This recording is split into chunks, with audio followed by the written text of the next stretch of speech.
hey, I've got 3 guys armed. They are wearing ski masks. They're at this location. They appear to have high capacity magazines, and there are 3 hostages inside. That's a pretty different chunk of information based on the same type of sensor. Win all in, play my cards right. Up the ante, one blackjack all night. Roll the dice, let it ride. Water the odds, I got snake eyes. Entrepreneur Perspectives is produced by QuietLoud Studios, a production company and content network. Learn more at QuietLoudStudios.com. I appreciate it. Thanks for joining us today. I know you got a lot going on. You're busy. But it sounds like the podcasting world's important to you to come on here, tell your story and all that. So you said you're doing 1 podcast a week about right now? Yeah, something like that. For some reason, it's a good way to reach our audience and seems to work out okay. Yeah, no, it is. It starts a lot of conversations, right? And people get to understand who you are. I actually heard you on My First Million. It was from 2021. So it's like, I don't know if it was during COVID or something like that. Yeah. I definitely remember that one. Yeah, that helps too. It helps someone like myself who's going to have a conversation with you, like, how buttoned up are you? Like, what do you want to talk about? And you guys are just laughing, having a good time. You're like, you're using Yiddish words on that episode, I believe. So I was like, you were speaking my language. I'm like, I'm the only Jewish guy here. And I'm like, well, now we got 2, so we're good.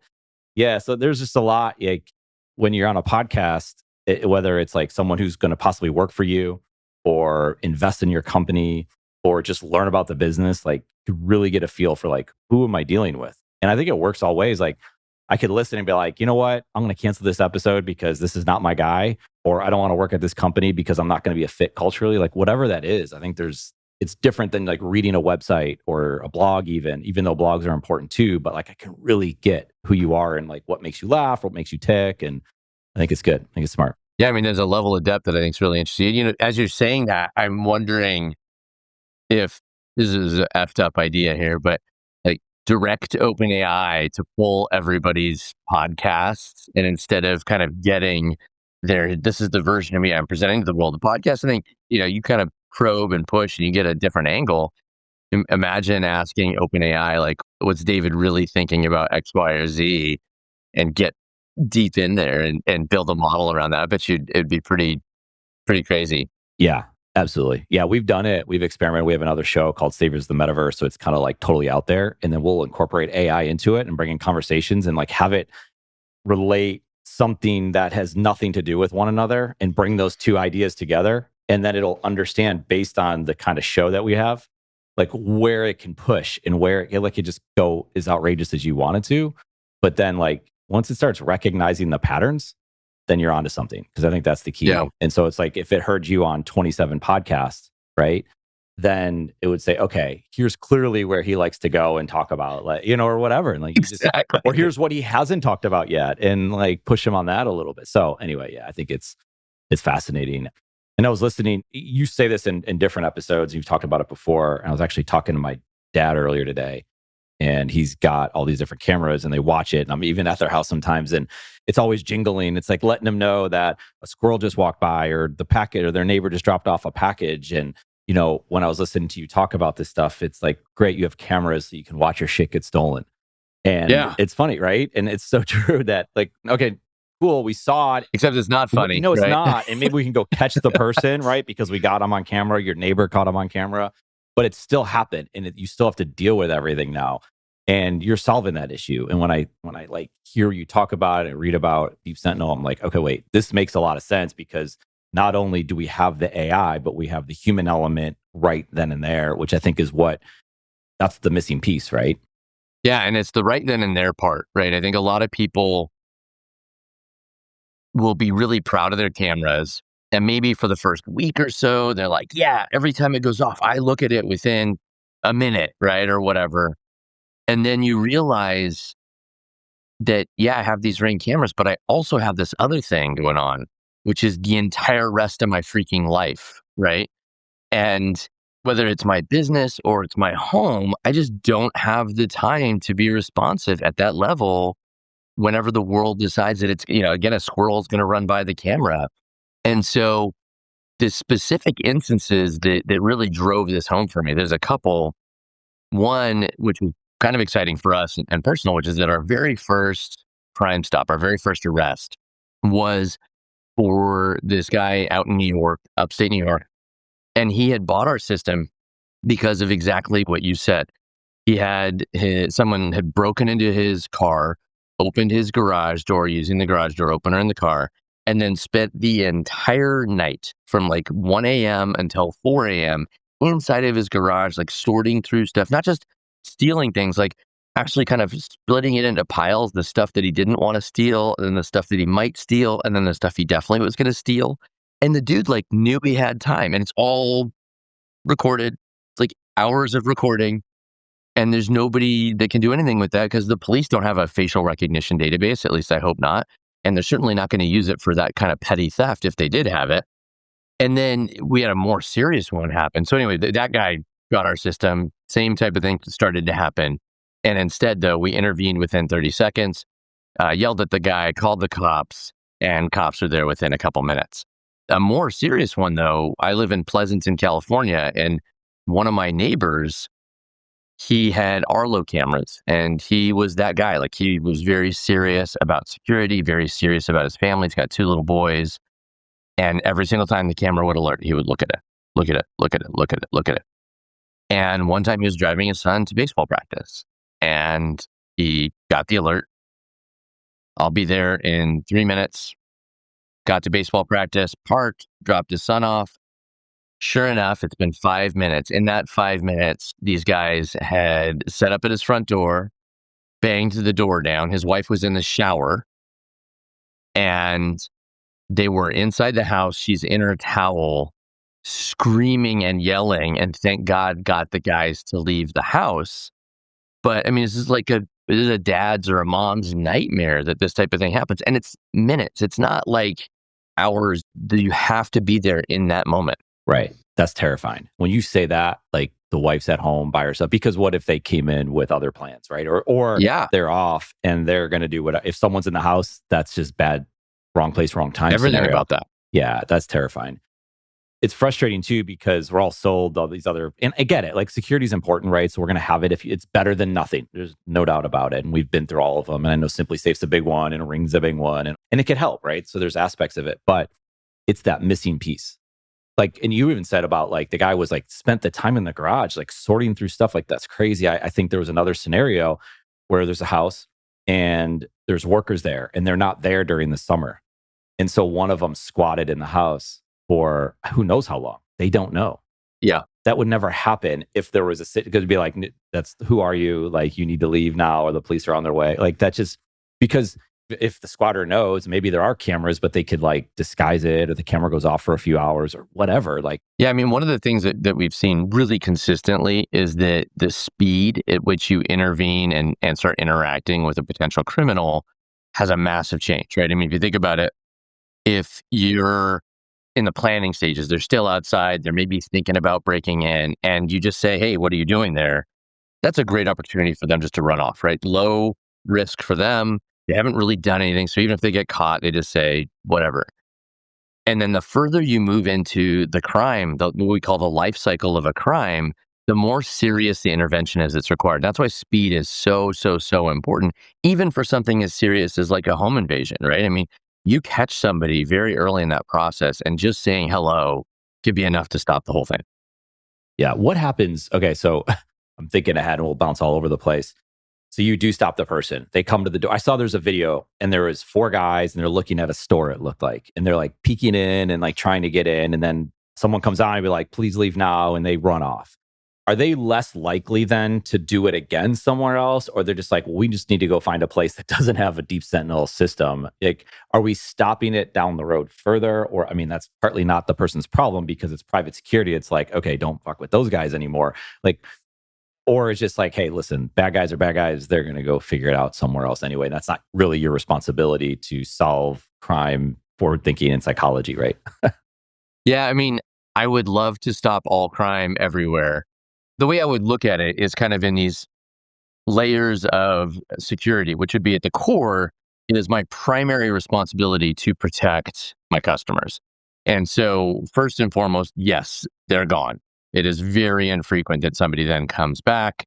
And if they do, then we would recognize them. And the good news about that is that police are very responsive to those types of situations. Secondly, though, is that we do see that the frequency with which crime attempts occur goes down over time when we have entire cities or blocks. Like we have a partnership, a sponsorship actually. Not where we're sponsoring. The City Business Association is sponsoring us in a number of towns where the downtown has seen rampant crime. And what these downtown associations have done is they've said, look, if you get Deep Sentinel, we'll pay for the first $1,000 of your system, because when we protect the entire downtown area, what we've seen consistently is that we'll stop the crimes and then maybe they go to a different location. We stop it there. And then it starts having this kind of systemic halo effect where the crime for the entire downtown area goes down. And in some of the rural towns in California, what we're seeing, this is where we've been sponsored by some of the downtown associations, is that it's completely changing their policing strategies. They don't have to have all these responses to BS calls. It's changing the health of the downtown area. And so that, for me personally, as an entrepreneur, as somebody who's like poured my heart and soul into this thing, I love protecting our customers. Having that halo effect that's the type of thing where I can just put a badge on the chest and say that's something that we do that nobody's ever done before. Yeah. And you're reducing vulnerability to everybody and spread. Yeah, that's great. And what's also, and I think you had mentioned this before too, and it's kind of talking about it's not the cities that is buying it, because then you're worried about like, okay, well, how much control does government have now on all this? This is all still private. So the companies coming in, or I'm sorry, the cities coming in and say, we'll help fund it, but this is your data. We don't want the data, and you don't want them to have the data. I am a big fan of public-private partnerships in that regard. Well, whether you're like super paranoid about Big Brother or just a little bit, or you're just like, hey, I think good fences make good neighbors. I don't need to be paranoid. Let's just have like good lines. I'm a very, very big believer in having very clear definitions of what the government has access to and what they don't have access to. And as much as we can provide support back and forth, that's amazing. We do have some government customers as well. And in those cases, obviously, they're the government customers and they provide the disclosure that they're capturing their data. But accessing data for private parties, we do not do that outside of very specific instances. So, for example, if there is a crime ongoing, we had a hostage situation in San Francisco, it was about 6 months ago, and we provided snapshots of images of the criminals to the police. So as the police were responding, they knew as they entered the scenario, they had the situational awareness to say, here's what the bad guys look like, here's what the good guys look like. Let's make sure that we're informed before we go into this very, very escalated situation. Wow. So they had the cameras on and they were a customer of yours beforehand? Yep. Oh, wow. It was a customer of ours that had a hostage situation where armed men came in and took over their store. And then we provided the snapshots of what the armed men looked like to the police. And this was SFPD. Anybody who knows SFPD, they don't respond to almost anything at all, anywhere. They were there within, I want to say like 2 to 3 minutes, and they were fully informed by the time they arrived. That's wild. Yeah, because you hear that. Like you hear about different security systems, it's all false alarms, right? Like I woke up in the morning and I forgot that I turned the alarm on. I let the dog out. The alarm goes off. You don't want the police showing up. It's 7 a.m. Like, oh, geez. And then, or it's just whatever, right? Like the thing fell off. I've had this before, or like on, what is it, Simply Safe, it fell off the door, like the sticky thing or the screw or whatever. It got loose. And then police are there. And they're like, what are we doing here? So they're going to stop responding. It's like the boy who cried wolf, it almost feels like.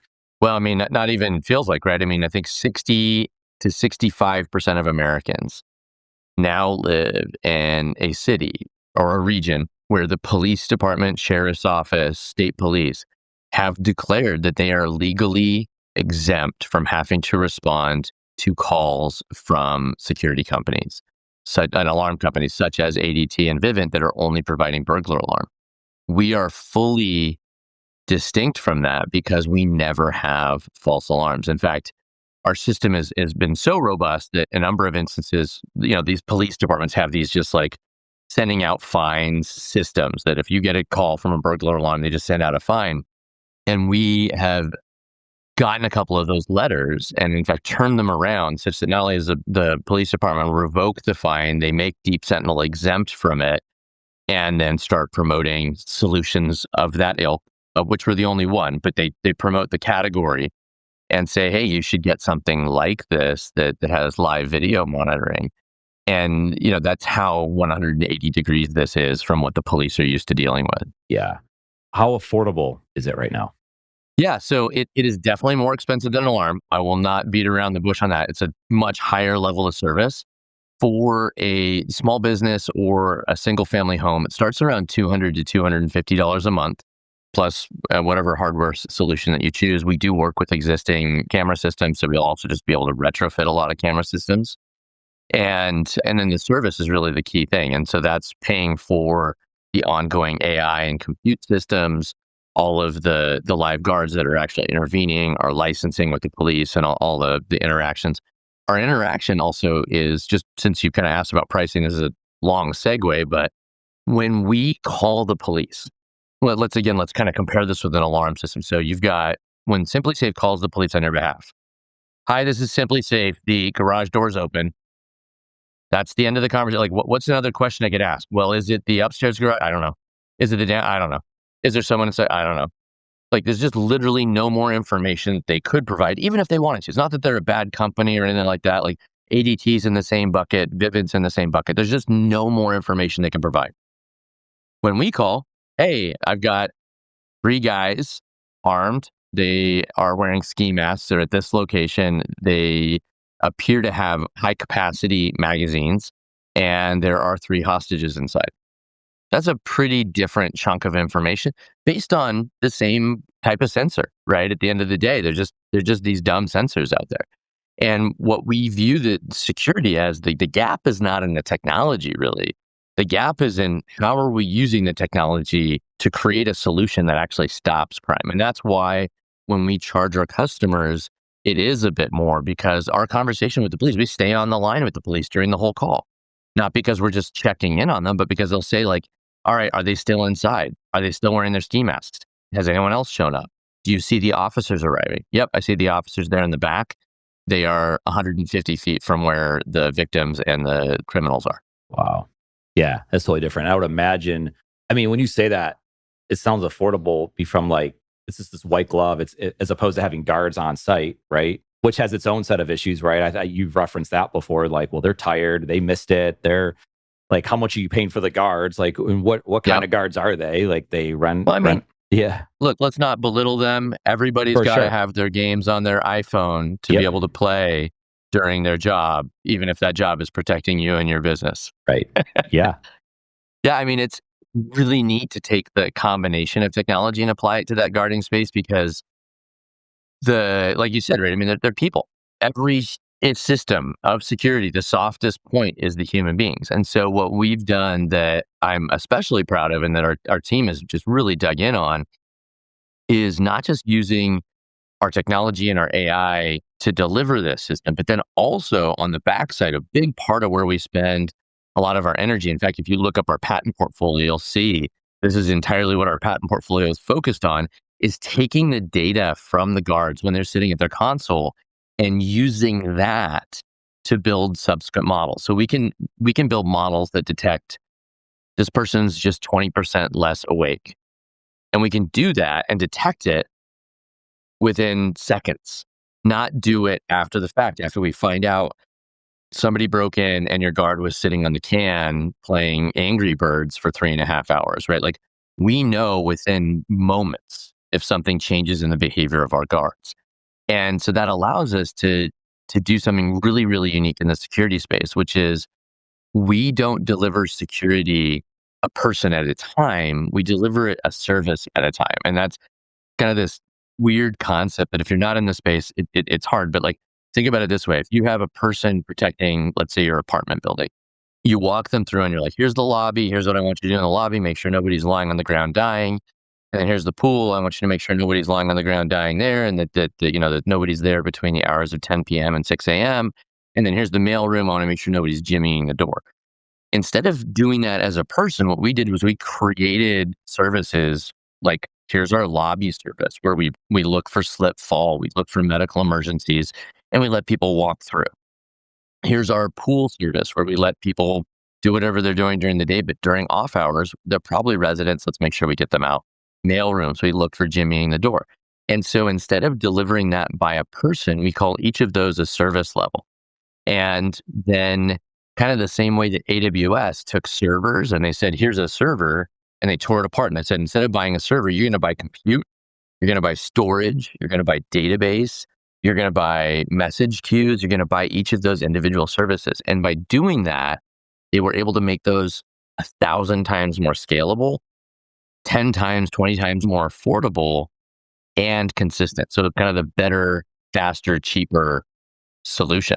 Yeah. Is that what someone could, go to Deep Sentinel and say, I want this, like how far, like you said, it starts at this price, and how far do you want it? Like, do you want Fort Knox here? Like, what do you want? That's exactly right. So we'll have apartment buildings that'll say, like, look, I just want to start with my mailroom because my mailroom is a freaking mess. Packages are getting stolen every day. People are jimmying the door. They're just following people in.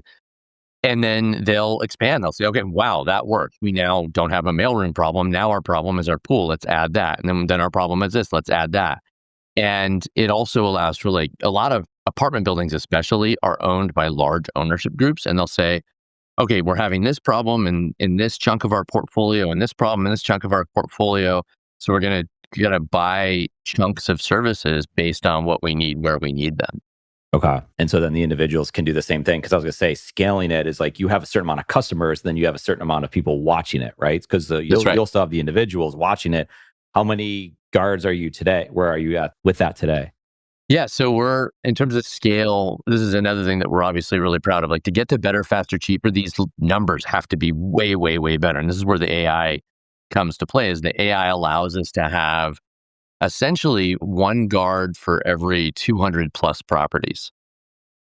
And again, that's like the upside down of a physical security guard patrolling, where you'll have 3 to 4 guards for a property. Because in order to provide 24/7, you've got multiple shifts, you've got the weekends and all that other stuff. This is an absolute number. So we've got about 20 some thousand cameras and then just a little under 100 guards right now. Okay. And so the AI is detecting all of these things. That's right. And you're helping out. I've heard, like, if a sporting event, like the FIFA Club World Cup's happening here, right? And I know they're scoping out these stadiums and they're looking at different things. So they're coming in weeks or months before to scope it out. And let's put a fence here. They can only enter this way. Like, why is this thing, whatever that might be? A house is obviously different. How do the people know, like, where to put the cameras and, like, what's the best spot for it? Because every house is different. This, where they're coming off the street's different. Like, are you guiding them on it, or are they using their best, thought process on that? How does that look? Yeah, so it depends. We have a set of best practices and, like, how to do it videos that we teach people how to do that. Because I do think, probably 75% of this is common sense plus a little bit of tips and tricks. That said, though, for the more serious situations, we do have trained installers throughout the country that they've gone through a more rigorous training level. And they're made aware of, like, here are all the key risk points, here are the different solutions. We do also train them on things that are not Deep Sentinel, because I think that's pretty important too. At the end of the day, my job is to try to help our customers stop their crimes. So things like you mentioned fences. It turns out that, like, without a combination of cameras and thoughtful environmental design, you're not going to be able to stop criminals, right? I mean, if you have an open lot that has no lighting and you have a sign on the street, I'm going to give an extreme kind of ridiculous example that says we have loot chests here full of gold, just walk in and get it. There's nothing a camera is going to do. And so you've got to be able to kind of combine, here's how we're funneling traffic, here are our fences, maybe we put barbed wire on these ones, here's where the gates are, here's the access control system we put on the gates. And that as a totality becomes a security solution. And so we actually do a lot of training on our installers on how to do that combination intelligently. There's a practice called CPTED, CPTED, Crime Prevention Through Environmental Design. It was recently legislated, I believe, in the states of Florida and Georgia, that upcoming construction projects for apartment buildings have to be CPTED designed. And then when you combine the two, you have CPTED plus an intelligent system. That's where we crushed. Okay. So then the AI is watching all these things. So it's not like this individual's got 200 people or homes that they're watching or customers, right? And they're like thousands of televisions at this point. The AI is what's watching it and triggering it. And then it's kind of alerting to say, we have a situation here, something, just whatever that might be. That's when they're tuning in within seconds, probably. Yeah, that's right. So the software that we built, and including the AI, does a lot of that bridging to make those people scalable to do that, not just looking at 200 camera feeds all at once. That'd be crazy, right? But to be able to see that and direct their attention to the things that are the most important. So we've got various points of intelligence in the system, which is, what are the cameras that I should be looking at? What's the level of severity of that particular situation? What's the service level that they're getting, right? Is this a pool service? Does this have business hours that are between here and here? Are we inside of those hours? Are we outside of those hours? Is this a person that we've seen before? Is this an instance that we've seen before? What are the types of responses that are expected here? One of the neat things, in fact, I mentioned our patent portfolio. One of the neat things that we just started doing is fully closing the loop. And because we see everything from the events that turned into nothing to the events that turned into full armed police response, what we're doing is we're actually training what are called end-to-end AI models. So they'll look at a situation in the first 10 seconds and say, what's the probability that something that looks like this turns into a massive armed response from the police? What's the probability that this turns into a nothing burger? And that's essentially the end-to-end assessment of the severity. And then when you pour in all the data, what's the video stream? What's the audio like? What's the history of this event or sort of this camera? What's the guard doing? Is the guard clicking on it? Are they investigating? You can look at all of those data and come up with this massively predictive model, kind of a la the LLM of security, in order to be able to see what is it that's going to happen at the end of this event. And that makes it so the guards are even more informed throughout the entire process. Right. So as you guys continue your life with Deep Sentinel, everything's getting smarter. The more situations you run into, it just continues to, We're getting smarter. Our knowledge about your property is getting smarter. One of our, again, I'm going to keep referring back to our patents because I'm so proud of these. They're so cool. Yeah, sure. One of our patents is that we do unique models for every single camera, every single property. And I believe we're the only company in the world that's even tried to do this. And so what we have is we actually send a custom model down to each and every one of the properties to look at what is the behavior at that individual property. So we have a kind of a big general model, but as you're seeing even in the LLM world, a lot of times people are making these kind of specific models. And that's exactly what we've been doing, is we're doing that and then sending that down to the property and running that at the property. Got it. So now you have to protect your side of it, right? Because you're holding a lot of data. So you have a lot of cybersecurity you have to be aware of. So the ultimate hack wouldn't be like to get to the house. It'd be like, how do we get into Deep Sentinel's system, hack the whole entire thing and shut it down? I don't know what they would do there. But obviously you've thought through that. You've been at Amazon, Redfin, you're doing a lot of stuff in managing IT and all that. Like, I would imagine then you have a ton of security on your own side of it, right? And then the guards that you're hiring, like it's not easy, I would imagine, to like bring all that together. Yeah, I mean, one of the challenges of our business, like you said, is to kind of make sure that it's all secure. On the flip side, though, it also makes it cleaner for the customer and cleaner for me. I don't have to go turn around and choke somebody else's throat if there's a problem, right? I don't have like other players involved in my ecosystem. I either am doing it or I'm not doing it. If I'm doing it, then I can just manage that quality and we run something kind of akin to Six Sigma on every single piece of the operations, just getting every one of those pieces better, making sure that our security operations, our legal agreements, our HR policies. We have a ridiculous HR policy, for example, right? Like, which if you're familiar with HR, you know that it's really, really hard to fire people. And so part of our HR policy is like, okay, I don't care if I fire you or not. You're just not providing security for my customers right now. You can go type on that computer over there in the corner. And that's just the way that it runs. And I'm not going to break the HR law, but I'm also not going to have somebody who's not doing a great job at their job sitting providing security for my customers. And so being able to control all of that, again, just gives us a lot of confidence in what we're doing and the ability to be that better, faster, cheaper solution consistently, and always getting better. Yeah, I talked with Army combat vet and he talked about no compromise. Like, there's no compromise. So the second that was and he's leading it and they're going into battle and he's just like, there's no compromise. And now he's running bank divisions or whatever, and he operates the same exact way. I think you had some military mentors, if I'm not mistaken, Yeah. about seeing and hearing different perspectives. And you could explain that, because I thought that was fascinating how you had that, because I'm listening to this combat veteran and talk about, I'm like, wow, yeah, that's because you'll find yourself, I'll find myself being like, well, you know what? I'm going to like, he's a really good person and he means really well. So I'm going to like overlook this one. But when Oh you get into man, this right? world of battle, you can't do that. And then you're like, no, why am I giving this away? If I were to talk to you and you call me up, you're like, dude, you got to cut that. That can't happen in your operation. Yeah. Yeah, I mean, first and foremost, I'm not a vet, so I want to make sure I'm just really clear about that. I have a ton of respect for that. And in fact, like actually, since I'm sitting here, I happen to, that we weren't planning this, but I just had a weekend with my uncle who retired as a colonel in the Pentagon, and I did him a favor a couple weeks ago, and I didn't know about this tradition. I don't know if you've ever heard of this, but he held out his hand and he gave me. I'm gonna hold up to the camera here. Gave me this coin.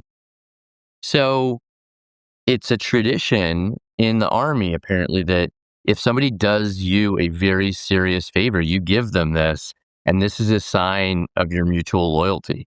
I'd never gotten anything like that. I never even heard about it. And I was hanging out with him last week and I got this, which was just the neatest thing ever. It just happens to be sitting on my desk right here. But yeah, I mean, taking a lot of keys from the military. Number one is in the Gulf Wars, the Army developed and the military developed the concept called left of bang. They had figured out all the ways to reduce casualties once a conflict had started. Body armor, they made the IED resistant personnel carriers. They implemented all these different policies for how to respond to attacks. And they realized that they'd completely maximize that. And the only way to actually reduce casualties in those wars was to go left of bang, to go before the very first shot was fired and detect it early. And that is everything about what we do. The earlier we can intervene in a crime, I mentioned that, the more impact we can have in preventing damage to people, property, everything. The other thing that we think about militarily, this guy, my uncle, obviously, Uncle Art, if you're listening, thank you, Uncle Art. I also had a mentor at one of my last companies who is also a colonel in the Pentagon. And one of the things I really loved about him was he dispelled a lot of kind of this harsh management style. They're harsh boundaries, right? They're clear boundaries, but that doesn't mean that you have to combine that with kind of the Full Metal Jacket version of managing human beings. And it's like, I'm not going to be mean to you. I'm just not going to let you provide security to my employees. You can fix your stuff. Cool, then you can do that. But having that, it's almost like a paradox in your mind that I am going to have absolutely zero compromises as it relates to the services and activities that may put my team or my customers in any sort of danger. At the same time, I'm going to manage you as a human being. And being able to do those two things at the same time, I think that's one of the most amazing things that the military has done, is figuring out how to do that at the enlisted level, at the enlisted officer level, at the commissioned officer level, all the way up through generals. And I've had an opportunity to work with a lot of the commissioned officers to learn how they think about that. And I've just been so impressed at the way that they think about that. Yeah. And like you said, like, obviously, if you serve and you have that experience, it's going to serve you a different way. But if you can go learn from the other people, read the books, whatever, like you can have some perspective and live through their experiences to try to apply it to what you've done, right? And then mix and match it all up. And it makes me think too of like in your story as well, Robert Greene's book, Mastery. I don't know if you've ever read that or heard of it. He talks about like these childhood obsessions, right? And you're thinking about, why are you so passionate? What are you passionate about? And then, because I can have this conversation with you and I could see like all these passions you have, and it goes in all the different areas. And obviously with technology and computers and IT and security, and then you're connected with the military and all this stuff. And like maybe it's growing up in Oregon and you had access to a computer and a system. You're like, wait a second, this is fascinating. I want to play games. I want to do this. I want to build games. And then then you go down this path and like of all these different things. And you could have a conversation some years later and be like, okay, yeah, this makes total sense. Because as people, as like younger people are looking like, well, what am I interested in? I don't even know. And sometimes how would you know? But then you just got to keep going and then think back maybe when you were younger or something. And that's kind of what he's saying is, what was it that like just lit you up and that got you out of the bed every day? And like, I want to go do that, more and more of that type of stuff. And it's, people like, it could be passion, but it doesn't have to be. Like there's something there. and you could still monetize it and get into great businesses and go work for Amazon or whatever. And we could talk about that. But when I say all that, is that bringing you back to when you were younger and on a computer to get to this point today? Yeah, I mean, I think one of the things that I think about the most is how ludicrous it seemed at the time to make money on computers. Because it is kind of going back to 1982, 1983 for your younger listeners, that is just before the Mesozoic age. And so, the velociraptors had just died off, so it was a reasonably safe age. But it didn't make any sense, right? There were very, very few personal computers out there. Only the richest people had them in their homes. The most ridiculous kind of businesses that were on the edge and doing crazy stuff, they were the ones that had it. And so the idea that this would have become a business and a career and something that actually could make money actually wasn't at all apparent at the time. My parents are both doctors.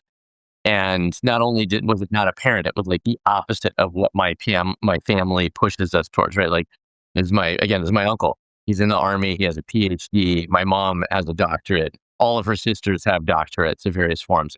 That was the path. And you become a doctor, you become a lawyer, and then you make money. And so the number one thing that I look back at and I try to model as a parent was that my parents, even though they didn't understand what I was doing and they didn't know for sure that it would make money, they supported it. They made sure that I got good grades. They made sure that I had the discipline to show up every day, clean up my room, kind of do my stuff. And then once I did that, they supported my interest in computers unconditionally. They sent me to camps during the summer. By the time I got to my first year at college, I'd already finished the first 2 years of curriculum because my parents had sent me in summers to go take college courses on computer programming theory. And that was just amazing. And I still had to do the basics. They allowed me to do that. But even though they didn't understand it, they couldn't relate to it at all, they didn't like computers, they still supported it. And so my number one thing as a dad is to try to make sure that my kids have that same type of experience. You can't replicate anything, but like help them make sure that they're able to take care of themselves, do the fundamentals, and then whatever they like. My older daughter is into theater. She's at a 2-week theater camp right now. And I miss her like mad, but I couldn't be happier about that. My younger daughter, same thing. She's doing okay at school. She's getting her stuff done. She's taking care of herself. And then she likes horses and she loves equestrian. And so this summer, we're supporting her to make sure she can go to her horse shows. And she's actually going to go to pony finals out in Kentucky in a couple weeks. And I don't know if either of those can make any money at all whatsoever, but I'm going to make sure that they have the responsibility to take care of themselves and the capability to, find another type of work if they have to. But then if they want to pursue that, they can. And I think that's that same tough balance. I'm not going to take ownership for their future, but I'm going to make sure they have their fun and want to see if they can do that. Yeah. And who knows what it leads to, right? Like, because that one interest becomes something else. And she could be a talent agent. She could go on Broadway, work in commercial. I mean, it's just, or you just have that experience. And because I think it's that and you've done this in your career, right? Of like, you've done this and then you do that and then you mix and match. And then next thing you know, it's like, that doesn't make any sense. And I think we should see more of that, especially with AI, that it's not going to like, you can, if you want it to replace you and you want to do nothing, sure. But yeah. My parents thought I was an abject failure until I was about 30, I think. And it wasn't until Redfin went public and then was on in the Wall Street Journal that my parents were like, "Oh, he's like doing stuff that apparently matters to other people. That's cool." Wow. This is after Stanford and after Amazon, right? Yeah. That's wild. Yeah. But they still supported me. They still let me do my thing. And I really love that. I look back at that and I mean, I'm up visiting my parents right now. And I love being able to say thank you to them for that because it wasn't like they had some foresight and they were like guiding me to somewhere. They were literally just supporting me and letting me figure that part out. And that's cool. That's really, really cool. Can I tell a totally off the beaten path story? In the same vein, my older daughter, like I said, she's into theater. So for her 16th birthday, we flew her to New York where she got to go to Broadway and watch a bunch of Broadway shows. And on the day of her 16th birthday, we just did the coolest thing ever. And she did it. I didn't do it. So we took her to Cabaret, and then it was like 1 a.m. after Cabaret finished, and she got to meet all the actors and stuff like that at the stage door. And so then we're like, hey, let's go to a piano bar. And she's 16. She's not allowed in a bar. But the good thing is most 16-year-olds that are trying to sneak into bars are not trying to sneak in with their parents at 1 a.m. into a piano bar. And so we literally just walked in the door, got a table, and her 16th birthday, she's in New York, in the greatest city in the world, not having a drink, but at a piano bar. And then we went to go get a drink, and we turned around, and she had signed up on the piano, and she sang Cabaret on Broadway at a piano bar at her birthday for her 16th birthday. And she shut down the bar. Like literally everybody put down their drinks, all the talking stopped, and everybody sang along with her. It was so amazing. And that was 100% her, like that felt like such a success as a parent to be able to see that happen. Yeah. And letting that creativity, when you can see these kids go out there, you say all this because I have 3 kids myself, and my daughter loves theater, right? Loves theater, loves music, loves dancing, like all that kind of stuff. And like you can get out and in front of somebody and just do that and just love doing it. Like your daughter signing up to get up on that stage and just like imagine one of us try that's not like, it's just not a normal thing to be able to do that. Well, in fact, we'd actually told her, hey, lay low, you're 16 in a bar right now. And that was her version of laying low. So, go figure. That's amazing. So you have kids like that, right? You go to Stanford, and it's kind of cool. Actually, your parents weren't like, oh, wow, Dave's going to go to Stanford. Like he's a wild success. It doesn't seem like that was the prestige factor, right? That they needed to be telling other people. You now have kids now, and they're coming to college. And we talk about college all the time. You're hiring people. Like, where are you at with college? And you actually have kids eventually or coming close to being on the way. Oh, man. This is a tough question these days. So I do college counseling for seniors and juniors at my local high school down in Pleasanton. And I love doing that, by the way, because I think I can relate still, 30 years later, to the experience of like feeling a bit repressed and like scared that I'm going to let my parents down. And I remember that process of deciding that. And so I'm still really involved in that. And the world has changed a ton, is the short answer, right? I mean, I think the idea of getting a 4-year degree and then being set, that idea is gone. And it's still out there. And I think people still believe it, but it's definitely not true anywhere near the way that it was 25 years ago. And I think the extreme version of that is when you look at AI. If you're great at AI, I don't care whether you have a PhD or no degree, you're going to be making $1 million a year if you're doing OpenAI research at OpenAI. That's kind of the way the world is working now. And the best way to get that expertise certainly is to get a degree. But that doesn't mean that the converse is true. That doesn't mean that if you get a degree, you have that level of expertise. And I think the world is really starting to come to understand in these diversified work environments like Upwork and things like that, where skills and outcomes matter a lot more than the education. The education is still, again, I think a critical part of that path for a lot of different people. And so I don't ever dissuade people from going to college.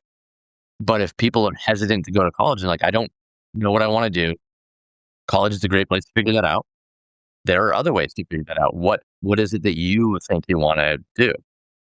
And I've seen a lot of success through different paths, and I think that continues to be increasingly true for people. And it's a very complex world out there, right? I mean, you've got these incredible technology paths that are sucking people into them, even if they don't like them. You've got the arts, you've got politics going crazy like that. And so I think at the end of the day, it's almost like a survivalist modality is like, what is it that you believe feeds you and that you'll be able to feed yourself doing? And if you can answer both of those questions with any degree of confidence, that'll be the direction that I encourage people to go. That's good. I mean, you said it. What do you, and like you emphasize that part because I think a lot of times it's society, it's parents, friends, it's teachers, it's the school. It's like, no, you have to go to Stanford because if you go to Stanford, I get to wear the Stanford shirt, right? We could all wear it. And not just Stanford, right? It could be anything in whatever school that is. But what do you want to do? And it's hard. And then we don't even know, like, prompt engineering wasn't a thing like a few months ago, it almost feels like, right? And like, let's fast forward 6 months from now. I don't know what it's going to look like.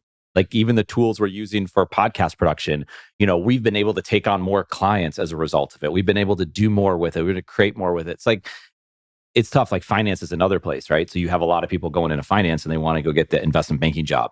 So you have to get this internship. So you have to go interview, but you're not interviewing by yourself. There's hundreds of other people. So people are literally taking on 100 interviews as an individual to go get that potential investment banking job internship because they're hiring them from, I just talked to someone who's in the college world as a sophomore in college. And again, if you can get that and that's what you want, that's great. But I don't know, like he's talking to someone like yourself who went to Stanford, who's, went through different companies like an Amazon and looking at it now and just saying like, listen, what I did 25 years ago is different than what's happening today. I don't know how else to say that. Yeah, I mean, and I think about it now increasingly as I get older and older and my vision goes bad and things like that.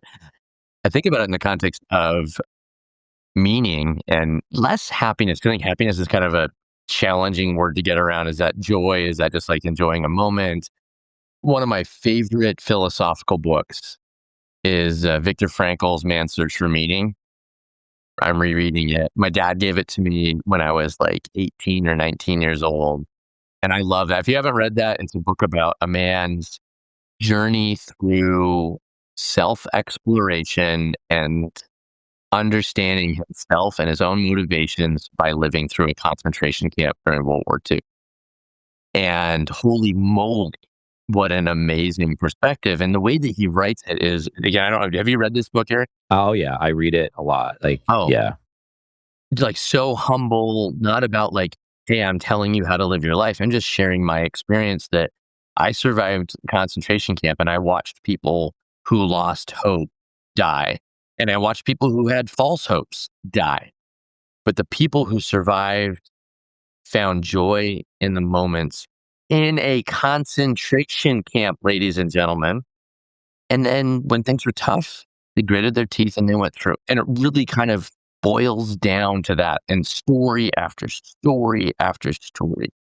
And the thing that I do find myself coaching both the parents and the children on is that lesson, that this view of this outsized craziness outcome, that may not be a good one, right? Like I know a lot of billionaires as a human being, and I will tell you that I don't get the perspective that they are more fulfilled or happy in their lives than people that live in a 1-bedroom studio apartment and are getting by, but spend time with their family every weekend and are happily married or have kids or dogs that they love.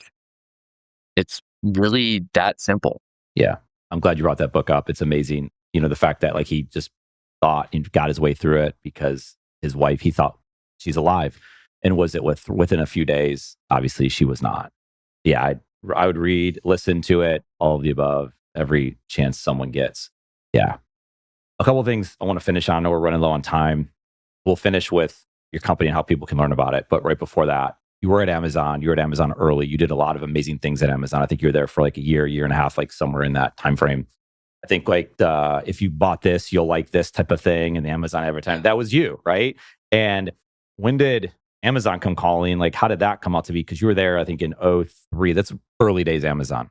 Yeah. So I was there 2002 through 2004. And so I invented part of the, if you like this, you'll like that. There were a lot of other people that did that. There's a guy named Brent Smith and folks like that did stuff before me. I did new versions of that, new algorithms and new systems, and ran the first AI team that was dedicated just to AI and data. And there were two things that brought Amazon to me. One was Jeff had this vision that, like at D.E. Shaw and his banking background, you could use data to make money. And that whole concept, it's become data science and in analytics and business intelligence and all that stuff. It was very, very nascent at that time. So he literally had to convince the board of directors that was possible. And so my first job at Amazon was to create a presentation for the board of directors that gave a set of examples about how one could use data about customers to make money.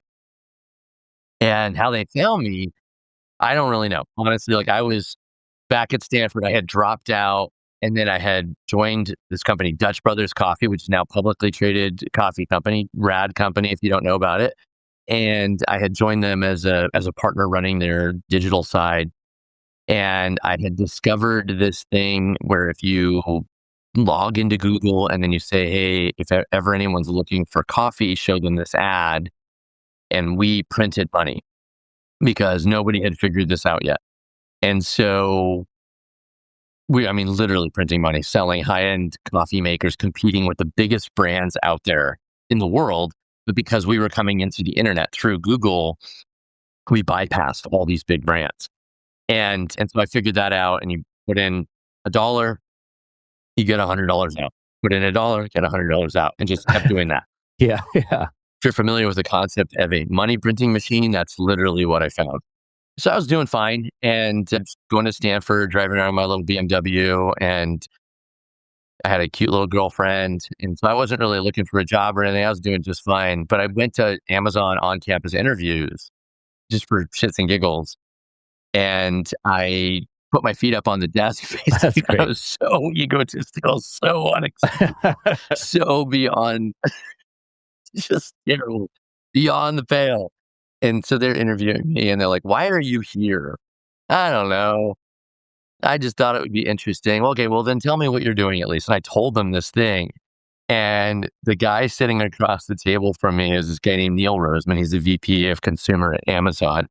And he goes from just being completely turned off by me through the whole interview. And he just leans all the way into the desk. And he's like, wait. So you buy $1 worth of ads and you make $100, not in sales, and profit every time? And I was like, yeah, dude, it's like clockwork. I just keep putting it in. And that's how programmatic advertising was born at Amazon. Amazon then taught Google how to make AdWords. And that ended up being a project that was run by a friend of mine named Blake Scholl, who's now the CEO of Boom Supersonic. If you're not familiar with Boom Supersonic, one of the coolest companies in the world right now. They are making a commercial aircraft that will go the speed of sound, supersonic speeds, for all of the major airlines around the world. So I also got to cross paths with really rad people. Yeah, obviously. So you used his name before, Jeff. Were you working in conversations like side by side? Yeah. Yeah, I mean, side by side, probably that would be a way step too far. But yes, like a meeting with him on the regs at least once a week, sometimes twice a week, and getting this board of directors presentation ready, making sure that he felt prepared. Once that presentation was done, he promoted me to run the team. So I was working on that project in a team, and then he promoted me to run that team, and then continued to meet with him to build out that process. And the reason they pursued me, which again kind of goes back to your question about college and education, he hired me to manage a group of PhDs who were all infinitely more educated than I was. But the reason he wanted me to run them, and he was replacing a person with their PhD with me, was because of the focus on how to use the data to make money. Not just what can I do with the data, not just how can I make money, but that intersection, that kind of Renaissance review of how do I know enough about data, know enough about statistics, know enough about databases that I can manage a team of very technically adept PhDs, yet keep my feet grounded in what does the business need? How do we make money? What does it mean to make money? What works? What doesn't work? What are the policies, procedures, legal requirements to make all those things happen? And by doing that, we launched probably like 10 or 15 different projects that year. That team had been around prior to me joining, and they had launched 0 projects in the prior year. We launched 10, and of those, I would say 3 of them now are responsible for over $10 billion in revenue at Amazon. How do you do that? And then you're there, what did we say, like a year and a few months or whatever? Yeah, about 2 years. How do you pull the trigger and say, yeah, it's been great, I got other things I want to work on? I got bored, honestly, about a year and a half in, and I started working on a moonlighting project it turned into Redfin. And when we launched Redfin, there was no way I could not jump ship and go work on it. We launched it. It was this interactive mapping application where you could look up properties and see their past property history and listings and things like that. None of those things existed at the time. You could not look for past purchase history of properties at the time. You could not use a reasonable map to do that. And maybe most importantly, there was no such thing as an interactive map. Google Maps, Yahoo Maps, Apple Maps, all those things were created as a replica of Redfin. And yes, we created that in a specific vertical, but like no one had ever made interactive mapping before. So we ended up getting front page coverage on just dozens and dozens of newspapers all throughout the country. So when we launched, I think I turned the servers on at like 2 a.m. and went to bed. And I woke up and I went to my favorite coffee shop, which is called QuietLoud in downtown Seattle. And I got my mocha and I turned around and everybody had their laptops. That's not unusual, but I'm not exaggerating. Every single one of those laptops had Redfin's website open and someone was showing their friend, dude, have you seen this? And that was just such an emotionally amazing experience. We had 600,000 visitors from zero the day before. Our internet providers shut us off because they thought we'd put up a porn site. Like they'd never seen a spike in traffic like that ever before. Right. That's the only thing that can do. And I mean, in a way, like a lot of people call it real estate porn. It kind of is it's kind of a real estate porn site. And it made real estate fun. And so I went in that day and I was like, all right, I'll give it another week and see what happens. And it just kept doing amazing things. And so I put in my resignation. You had to go. Yeah. You've been building stuff all along. So as we finish up here, it would come as no surprise to anyone listening that the funding that you've received for Deep Sentinel, you just had the funding round, I think in the spring of 2025. What was that? What do those numbers look like? What's going forward from here? So we're passing through 15, 20 million in revenue right now. And so we raised a $15 million Series B venture round. We have, like I said, about 25,000 cameras, 6 to 10,000 customers, something in that range. And we're growing really rapidly. We're doubling year over year. I think the need for security is certainly there. I think that's expanding. The fact that we're providing something that is at a price point that's never existed before, at a service level that's never existed before, that's really exciting. We have to do a lot of market education, and that's hard. It's very, very hard to do that. So my one ask of your listeners would be, if you aren't familiar with this, go look at our website, go to YouTube and search for Deep Sentinel, look at our channel. And what you're going to see is the thing that I'm the most proud of. Hundreds and thousands of stopped crimes. We stop somewhere between 3,000 and 5,000 crimes every single month. If you search for Deep Sentinel arrests, you're going to see videos of people getting arrested because we caught them. If you search for, let's say, ADT arrests, you're going to find out all the ADT employees who've been arrested for stealing your data. So in terms of like what we do, that's the norm, right? Like what you're seeing from ADT, they don't really get people arrested. They don't really stop crimes. We really have to educate people that there is an opportunity to do something way, way, way better. And yeah, it's a little bit more expensive, but really not that much more, especially for a business. Yeah, and totally worth it. So how does my father, how do other people, individuals, families, whatever, like get started with this? Yeah, so I'd start at the YouTube channel, make sure that you're familiar with what you're getting. And then we have a very educationally oriented website at deepsentinel.com. We have offerings where you can buy cameras from us and we'll ship them to you. You can be protected within about a week. Set them up yourselves. You can have a local installer do them. You can get a professional installation done. You can get wired cameras. If you already have a high-end camera system that uses one of the standard systems out there, we can probably convert that and monitor that as well. So there's a bunch of different ways to kind of get protected. The way to start to go to our website, deepsentinel.com, and just learn more there. And you can start your monitoring there as well. Like you would just like sign up for the system and... Yeah. So if you buy the cameras from us, they come with the monitoring included. You literally just plug them in. The setup takes about 20 minutes and then you're off to the races. I love it. I love it. Anything else we all need to know? Where do people connect with you, follow you? No, that was an amazing interview though. Thank you, Eric. I loved all the questions and the direction you took everything. Yeah, I could keep going for hours, but we'll stop. I know you're busy. I appreciate the time you coming on here. Thank you again, Selly. Yeah, thank you. Really appreciate it. Thanks for listening to Entrepreneur Perspectives. This show is produced by QuietLoud Studios, where we create podcast writing and original media. Learn more at QuietLoudStudios.com.